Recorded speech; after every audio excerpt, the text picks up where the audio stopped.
안녕하세요. 문학평론가 허입니다. 여러분은 혼자 산다는 것 하면 어떤 것들이 떠오르시나요? 이번 주에 소개해드릴 두 권의 책은 혼자라는 키워드로 서로 이어지고 그와 관련된 또 다른 생각이 들게 만드는 책들입니다.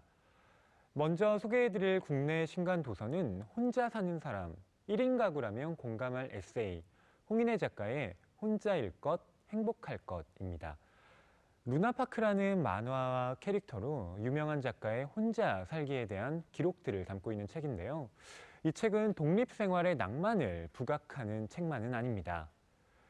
오히려 우리가 늘 꿈꾸지만 꿈꿀 때 미처 고려하지 못한 냉정한 현실에 대해 들려주죠.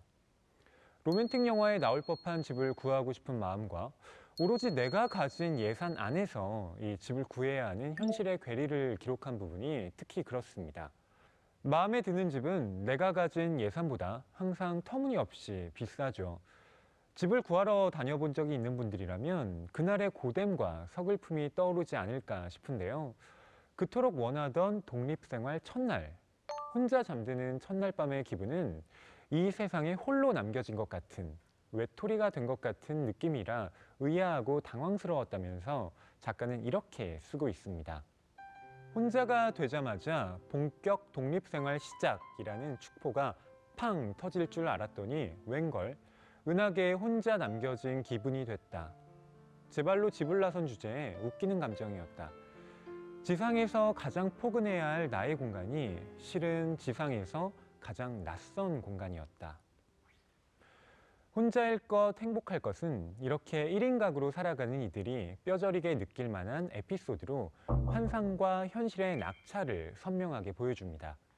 내가 상상하던 모든 게 깨지는 것, 그게 바로 우리가 겪는 성장이 아닌가 싶습니다. 혼자 스스로를 챙기는 독립생활인, 혼자라도 행복한 사람이 되기 위해서는 자신의 공간에 필요한 모든 것을 스스로 챙겨야 하겠죠. 작가는 혼자서 처음 살게 된 아직 가구나 조리도구도 갖추지 못한 집을 무의 공간이라고 부릅니다. 사소하면서도 중요한 발견이죠. 하다못해 면봉 하나도 내가 나를 위해 챙기고 사두어야 하는 항목이었던 거죠. 더 많이 혼자이고 더 많이 깨지면서 우리는 우리의 삶에 대해 조금 더 잘 알게 되는 것인지도 모르겠습니다.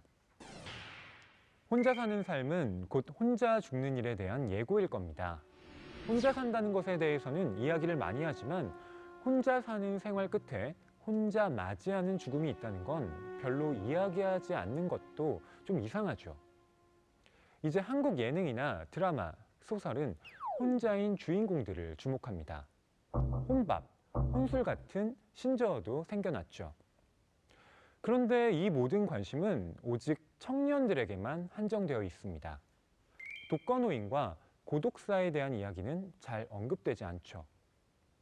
누구나 혼자인 시대의 죽음의 저자 우에노 치즈코는 이러한 누구나 혼자가 되고 혼자 죽는 시대가 예상보다 일찍 올 것이라고 말합니다. 비혼주의자뿐 아니라 결혼하고 자녀가 있는 이들도 결국에는 혼자가 될 수밖에 없다는 것이죠. 저자는 혼자 맞게 되는 죽음을 가능한 한 평온하고 안심하며 받아들일 수 있는 시스템이 필요하다고 주장합니다. 그러니까 우에노 치즈코는 이 책을 통해 고독사의 불안에서 벗어날 수 있는 방안을 나름대로 제시하려고 하는 거죠. 가령 이런 구절에서 드러납니다. 불안을 없애기 위해서는 어떻게 해야 할까? 그 대책은 우선 죽음의 과정을 가족과 공유하는 것이다. 이 책의 챕터는 죽을 공간, 죽기 위한 비용, 죽음을 선택할 권리, 죽어가는 사람의 외로움 등으로 나누어져 있는데요. 나이 들어 죽게 될 때를 대비해 스스로 생각해야 할 것, 그리고 사회의 구조가 어떤 식으로 작동해야 할 것인가를 함께 지적합니다. 막막하게 죽음을 두려워할 것이 아니라 죽음의 인식을 달리하고 사회보장제도를 정비하는 일은 우리로 하여금 삶을 더 현명하게 살도록 할 겁니다.